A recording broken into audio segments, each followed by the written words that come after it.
विद्यार्थी मित्रों, good morning.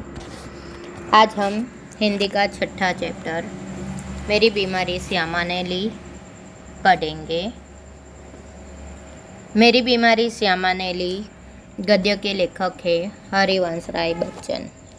Hindi साहित्य में हरिवंश राय बच्चन का नाम उनकी एकमात्र कृति से ही अमर हो गया। हालांकि विपुल मात्रा में साहित्य सर्जन किया है। छायावादोत्तर काल के कवियों में बच्चन एक विशिष्ट सर्जक रहे हैं। इलाहाबाद विश्वविद्यालय के अंग्रेजी के प्राध्यापक के रूप में, तत्पश्चात दिल्ली में सरकारी सेवा, आकाशवाणी और दो एक अन्य स्थलों पर उन्होंने सेवाएं दी। भारत के एक विशिष्ट कवि के रूप में राष्ट्रपति जी ने उन्हें राज्यसभा का सदस्य मनोनीत किया था। प्रारंभिक नौकरी पायोनियर प्रेस में की थी। मधुशाला के कवि के रूप में बच्चन जी को इतनी शोहरत मिली, शोहरत यानी प्रसिद्धि, इतनी प्रसिद्धि मिली कि उनकी मधुशाला का सभा सम्मेलनों, कवि गोष्ठी आदि में होता था। लोग बड़ी संख्या में उमड़ते थे। कैम्ब्रिज यूनिवर्सिटी से जॉन पैट्स नामक कवि के समग्र वाग्मय पर उन्होंने पीएचडी की है। केंद्रीय मंत्रालय दिल्ली में उन्होंने हिंदी विशेषज्ञ के रूप में अप्रतिम कार्य किया है। उनको कई पुरस्कार मिले हैं, जैसे कि सोवियत लैंड पुरस्कार, साहित्य अकादमी पुरस्कार और पद्म विभूषण पुरस्कार आदि अनेक पुरस्कार प्राप्त हुए हैं। तीर पर कैसे रुकूं में आज, लहरों का निमंत्रण और इस पार प्रिय तुम हो, मधु है उस पार न जाने क्या होगा जैसे काव्य पंक्तियाँ आज भी लोगों की जबान पर है। मधुशाला, निशा निमंत्रण, सप्तरंगिनी, मिलन यामिनी, आकुल अंतर और एकांत संगीत नामक इनके सुप्रसिद्ध काव्य संग्रह है। तो क्या भूलूं क्या याद करूं, नीड़ का निर्माण फिर, बसेरे से दूर और 10 द्वार से सोपान तक शीर्षक से 4 खंडों में लिखी उनकी आत्मकथा है। मेरी बीमारी श्यामा ने ली आत्मकथांश है, जो क्या भूलूं क्या याद करूं में से लिया गया है। बच्चन जी की प्रथम पत्नी का नाम श्यामा था, जो सही अर्थ में एक आदर्श जीवन संगिनी थी। श्यामा की बीमारी उसकी खुद की न होकर बच्चन जी की थी, जो सेवा करते करते ले ली गई थी। बच्चन जी का यह मंतव्य श्यामा की पतिभक्ति, कर्तव्य परायणता और निष्ठा का प्रतीक है। प्रस्तुत आत्मकथांश में श्यामा की बीमारी का दर्दनाक और कारुण्य सभर निरूपण मिलता है, तो दूसरी ओर कवि की भावुकता और संवेदनशीलता का प्रकटीकरण भी मिलता है। क्या भूलूं क्या याद करूं श्री हरिवंश राय बच्चन की आत्मकथा है। हिंदी के इस सुप्रसिद्ध कवि ने अपने संस्मरण बड़े ही रोचक ढंग से आलेखित किए हैं। कवि अपने जीवन की घटनाओं के साथ उस युग का चित्र भी दे देता है। प्रस्तुत अंश क्या भूलूं क्या याद करूं से लिया गया है।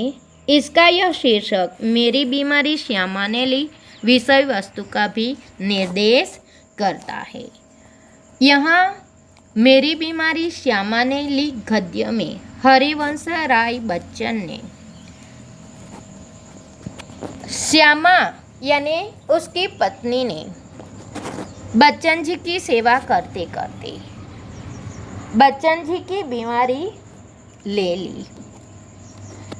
उन्होंने बच्चन जी की सेवा करने में निष्ठा रखी कि बच्चन जी स्वस्थ हो गए, लेकिन जब श्यामा बीमार हो गई तब बच्चन जी उसकी सेवा में रत होने पर भी, उसे सहयोग देने पर भी श्यामा को स्वस्थ नहीं कर सके। हरिवंश राय बच्चन ने अपने इन दिनों का चित्रण इस गद्य में किया है। यह गद्य का प्रकार है संस्मरण। मैं अपनी बीमारी को दुलराने वालों में न था। सच कहूँ तो मैं अपनी बीमारियों के प्रति प्रायः निर्भय था। दुलराना यानी लाड़ प्यार करना। मुहावरे का अर्थ है दुलराना यानी लाड़ प्यार करना। निर्भय शब्द है। निर्भय शब्द का विरुद्धार्थी शब्द भयभीत। शायद मैंने गांधी जी के ही लेख में कहीं पढ़ा था कि बीमार होना अपराध है। हमें जो शरीर दिया गया है उसे हम स्वस्थ न रखें तो हम अपराधी तो है ही। मैं इस तर्क को कुछ और आगे ले गया था। अपराधी को दंड देना चाहिए। मुझे जब कभी छोटी मोटी बीमारी होती, जुकाम, बुखार, खांसी, सिर दर्द, तो मैं खाट पर न लेटता और भी अपने से काम लेता। मुझे भरे भुट्टे बुखार में अपनी रात की ट्यूशनों पर जाने की याद है। बुखार की गर्मी और तेजी में तो मैं और जोश से पढ़ाता। मजदूरी करके रोटी कमाने वालों को बीमार पड़ने का क्या अधिकार है? बीमारी अमीरों की हरमजदगी है। गरीबों को उसे अपने पीछे न लगाना चाहिए। लिखने में तो ऊंचा बुखार मुझे सब तरह से सहायक, प्रेरक और प्रोत्साहक लगता।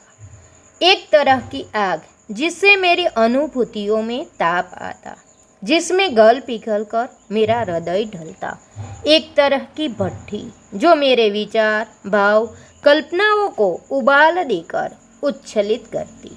यह तो मैं नहीं कहूँगा कि बुखार में मैं अदबदा कर लिखता था। अदबदा कर लिखना यानी जबरदस्ती लिखना। अगर मैं लिखना चाहता था तो बुखार मेरे लिए कोई बाधा नहीं बन सकता था। हल्के बुखार में तो मेरे सब काम हस्ब मामूल होते रहते थे। हस्ब मामूल होना यानी नियमित रूप से होना। कोई मेरा बदन छूकर कभी कहता था कि तुम्हें तो बुखार है, तो मैं पट से जवाब देता था कि हाँ बुखार है और मैं भी हूँ। शायद किपलिंग ने अपनी आत्मकथा में लिखा है कि कभी कभी उसे बुखार में भी काम करना पड़ता था और जब वह बुखार में होता था तो अच्छी कहानियाँ लिखता था। बुखार में कम लिखने की मुझे याद नहीं। वह कैसा जान पड़ा, इसका निर्णय मैं न देना चाहूँगा। लेखक की आर्थिक स्थिति कमजोर थी, इसीलिए लेखक अपना और परिवार का गुजारा करने के लिए स्कूल में पढ़ाते थे, रात को ट्यूशन कराते थे। वे सोचते हैं कि हम गरीबों को बीमारी को दुलराना नहीं चाहिए। हमें जो अमीर होते हैं वह छोटी मोटी बीमारी में भी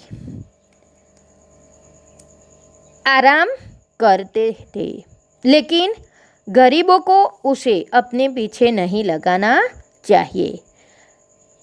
लेखक ने गांधी जी के लेख में पढ़ा था कि बीमार होना अपराध है। यह लाइन अंडरलाइन कीजिए। लेखक ने गांधी जी के लेख में क्या पढ़ा था? तो लेखक ने गांधी जी के लेख में पढ़ा था कि बीमार होना अपराध है। हमें जो शरीर दिया गया है उसे स्वस्थ रखने की जिम्मेदारी हमारी है। अगर हम उसे स्वस्थ न रख सके तो हम अपराधी है ही। लेखक मानते हैं कि अगर हम बीमार हुए तो उसके लिए हम अपराधी हैं और अपराधी को सज़ा मिलनी ही चाहिए, अपराधी को दंड मिलना ही चाहिए। जब उसे छोटी मोटी बीमारी होती जैसे कि जुकाम, बुखार, खांसी, सिर दर्द, तो लेखक खाट पर न लेटते। खाट पर लेटना यानी आराम करना। लेखक कभी ऐसी छोटी मोटी बीमारी में आराम नहीं करते थे। वह तो बहुत तेज बुखार में भी रात की ट्यूशनों पर जाते थे। बुखार की गर्मी और तेजी में वे और जोश से पढ़ाते थे। वे मानते हैं कि मजदूरी करके रोटी कमाने वाले को बीमार पड़ने का अधिकार नहीं है। अगर वह बीमार पड़ जाए तो उनका और परिवार का गुजारा कैसे हो सकेगा।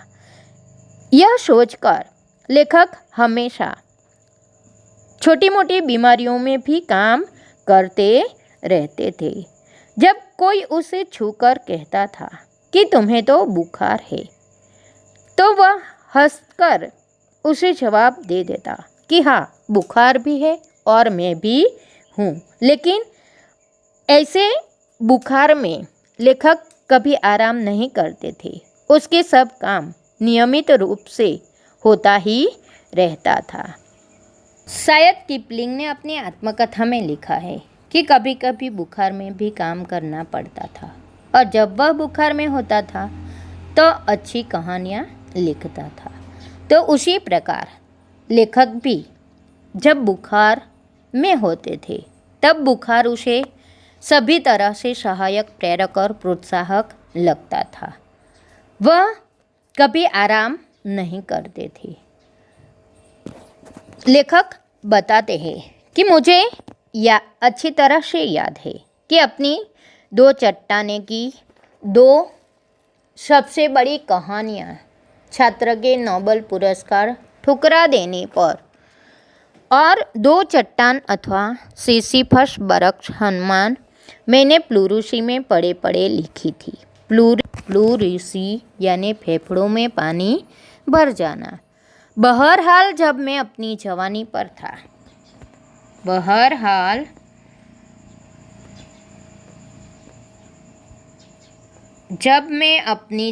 पर था बीमारी मुझे पराजित न करती थी।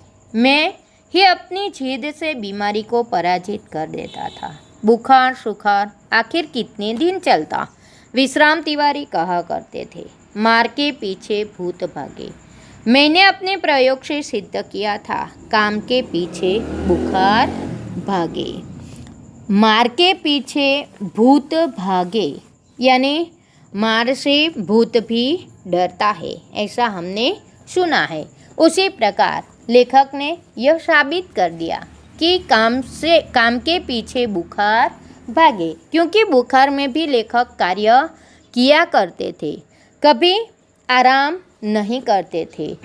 बुखार उसे सभी तरह से सहायक, प्रोत्साहक लगते थे। इस प्रकार लेखक बुखार में नियमित रूप से कार्य करते रहते थे। लेखक ने 2 चट्टान अथवा सिसिफस बरक्स हनुमान प्लूरूसी में पड़े पड़े लिखी थी। हर हालत में तब लेखक जवानी में थे। बीमारी उसे पराजित नहीं कर सकती थी। लेखक खुद ही अपनी जिद से बीमारी को पराजित कर देते थे। वे सोचते थे कि बुखार सुखार आखिर कितने दिन चलता, 2 दिन 4 दिन, उससे अधिक तो वह नहीं चलता। वे कार्य करते रहकर बुखार को परास्त कर देते थे। विश्राम तिवारी कहा करते थे कि मार के पीछे भूत भागे। अंडरलाइन कीजिए, विश्राम तिवारी क्या कहा करते थे। तो विश्राम तिवारी कहा करते थे, मार के पीछे भूत भागे, यानी मार से तो भूत भी डरता है, भूत से हमें डरने की ज़रूरत नहीं है। उसी प्रकार लेखक ने अपने प्रयोग से यह सिद्ध कर दिया कि काम के पीछे बुखार भागे। वे बुखार में काम करते रहते थे और बुखार को भगा देते थे। यह बुखार मामूली न था। इसका संबंध उस तूफान से था जो पिछले 9 महीनों से मुझे झकझोर रहा था। झकझोरना यानी विचलित करना, और जो शांत होने से पूर्व सबसे अधिक विध्वंसक झटका मुझको दे गया था। स्कूल बंद था, ट्यूशनों पर मैं जाता था। उनकी आमदनी की मुझे ज़रूरत थी। किताबों की बिक्री अभी नियमित नहीं थी। कर्ज सिर पर चढ़े थे। बुखार 10 दिन चला, 20 दिन चला, महीने भर चला, 2 महीने चला, जुलाई आ गई। अब बुखार के साथ ट्यूशन ही जाना न होता, दिन भर स्कूल में पढ़ाना भी पड़ता। बुखार का नमूना वही, सुबह बिल्कुल नहीं, शाम को 101 102 के बीच।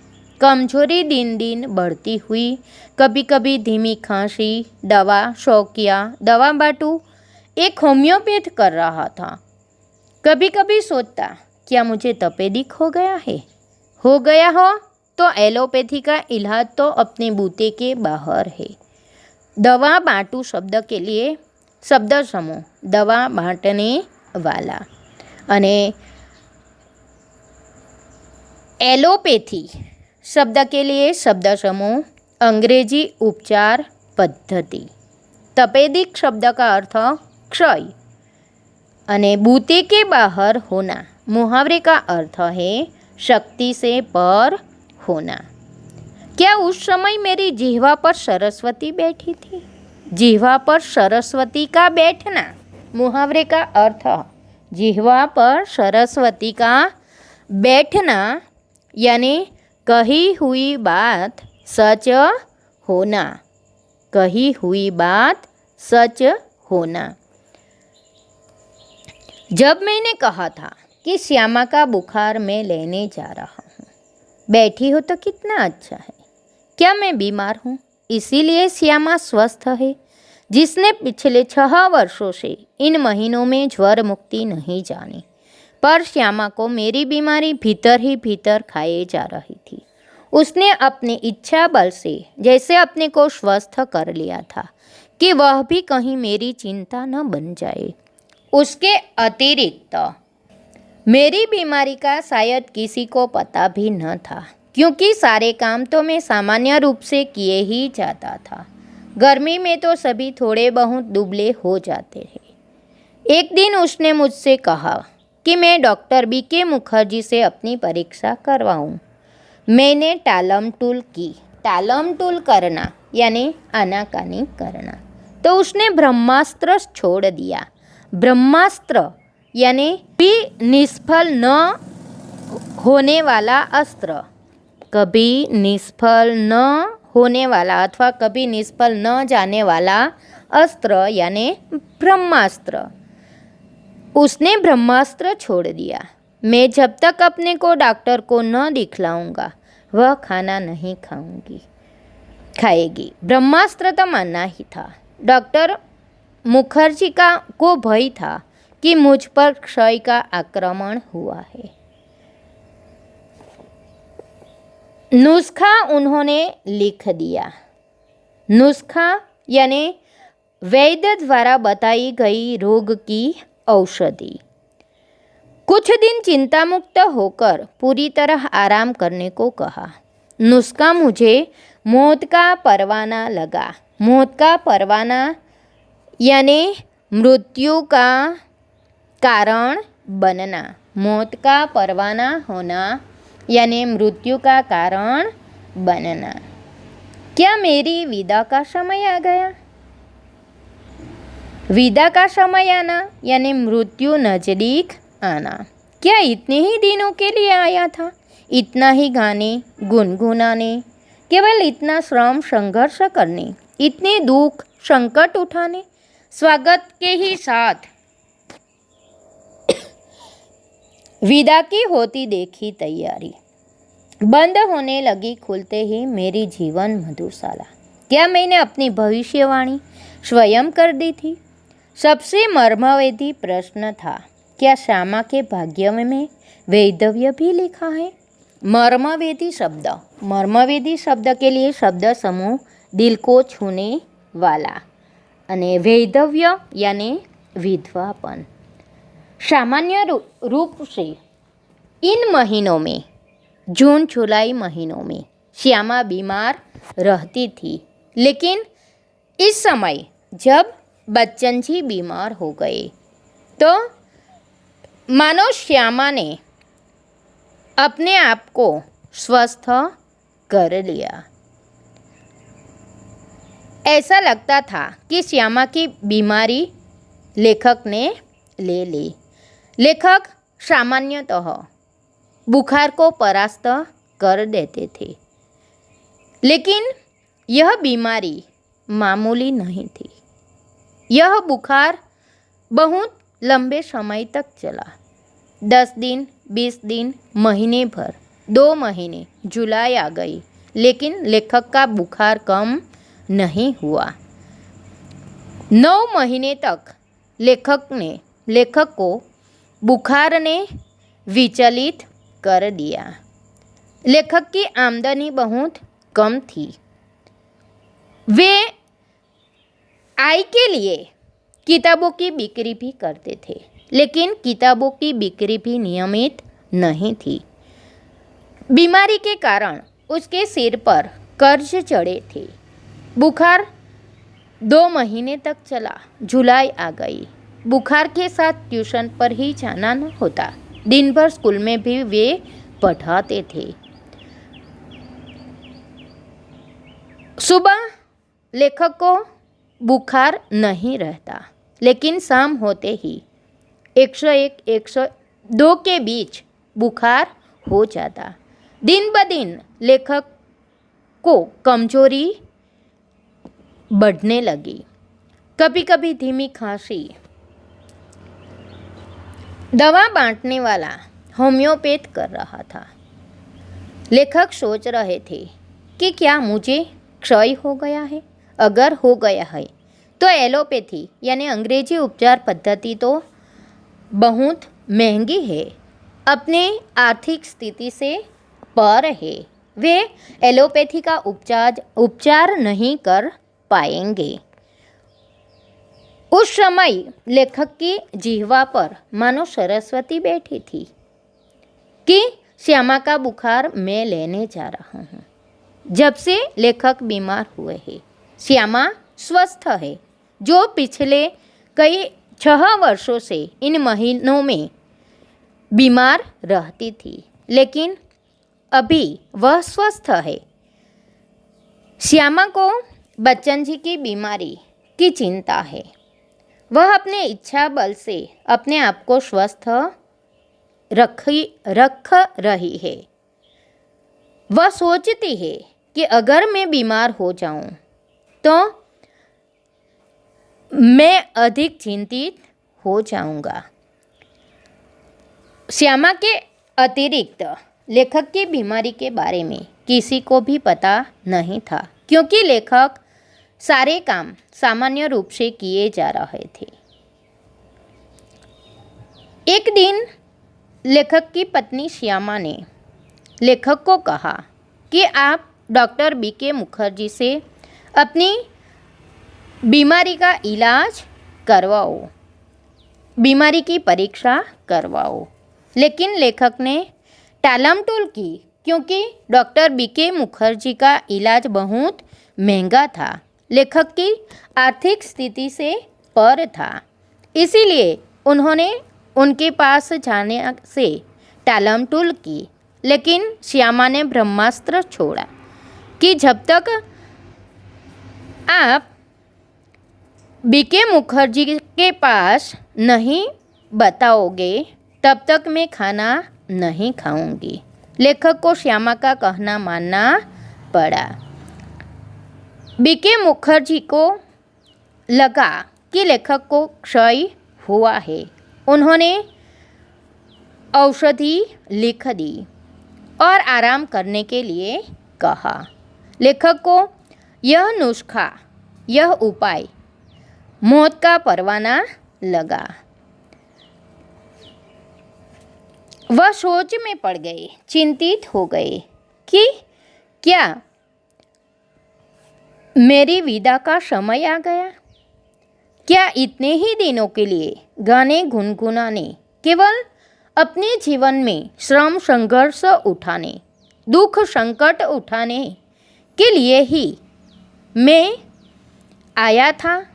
स्वागत के ही साथ विदा की होती देखी तैयारी, लेखक को लगा कि उसकी जीवन मधुशाला बंद होने लगी। उसके मन में यह विचार आया कि क्या श्यामा के भाग्य में भी वैधव्य लिखा है। तो विद्यार्थी मित्रों, यहाँ पर हमारा यह लेक्चर पूर्ण होता है।